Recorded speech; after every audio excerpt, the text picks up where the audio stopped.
நான் பேசுகிறக்கும் பேக்ரவுண்ட் வீடியோக்கும் சம்மந்தமே கிடையாதுங்க. நான் ஒரு வீடியோவில் சொல்லியிருப்பேன். நான் சம்பாரிச்சேன்னா கண்டிப்பாக அது வந்து நீதிக்கு தான் ஹெல்ப் பண்ணுவேன். ஹெல்ப் பண்ணிட்டும் இருந்தேன்னு சொல்லிட்டு. ஏன்னு கேட்டிங்கன்னா, நான் கடந்து வந்த பாதை அப்படிங்க. என்னோடய ஸ்கூல் டேஸ்லலாம் பார்த்தீங்கன்னா, அம்மா அப்பா வந்து அரிசி பருப்பு கூட காசு இருக்காதுங்க. உண்டியிலேருந்து எடுத்துகிட்டு போய் வாங்கிட்டு வருவாங்க. என் ஃப்ரெண்ட்ஸ் எல்லாம் வருஷம் வருஷம் ஒரு ஷூ சாக்ஸ் புதுசாக வாங்கினேன். நான் 3 வருஷத்துக்கு ஒரே ஷூ சாக்ஸ் தான் யூஸ் பண்ணுங்க. அந்த சாக்ஸ் வந்து கிழிஞ்சு 5 விரல் வெளியே தெரியுங்க. ஷூவில் பார்த்தீங்கன்னா கட்டை விரல் வெளியே தெரியுங்க. சாக்ஸு கிழிஞ்சிருக்கும், ஷூ கிழிஞ்சிருக்கனால கட்டை விரல் மட்டும் வெளியில் தெரிஞ்சிட்டு இருக்கும். அந்த மாதிரிலாம் லைஃப் போயிட்டு இருந்ததுங்க.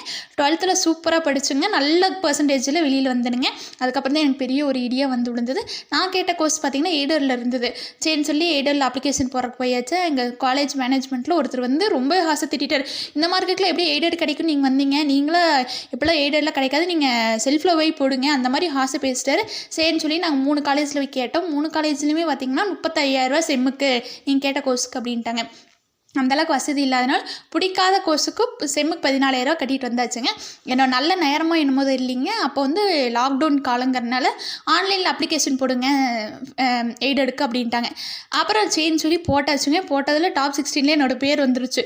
உலகத்துலேயே அந்த ஹாப்பியாக யாருமே இருந்திருக்க மாட்டாங்க. அவ்வளோ ஜாலியாக இருந்தேன். போய் அட்மிஷன் போட்டு வந்தாச்சுங்க.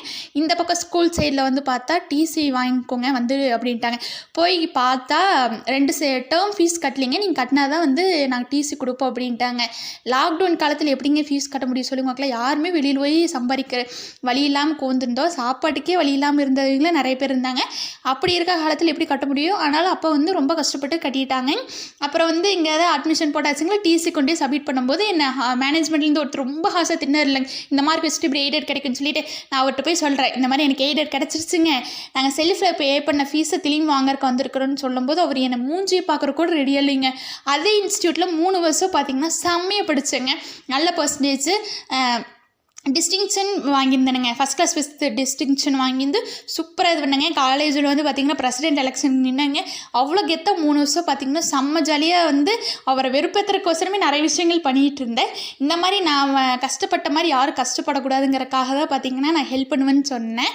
என்னால் வந்து ஃபீஸ் கட்ட முடியுமான்னு கேட்டிங்கன்னா கண்டிப்பாக முடியாதுன்னு தான் சொல்லுவேன். என்னால் சாப்பாடு வாங்கி தர முடியுங்க, உங்களுக்கு தேவையான நெசசரி வாங்கி தர முடியுங்க, எசென்ஷியல் இந்த டைரி, புக்கு, நோட்டு, பேப்பர்ஸ் இந்த மாதிரி வாங்கி தர முடியுங்க. அதை ஹெல்ப் பண்ணாலே எனக்கு போதுங்கிற நிலைமையில் தாங்க நான் இருக்கிறேன்.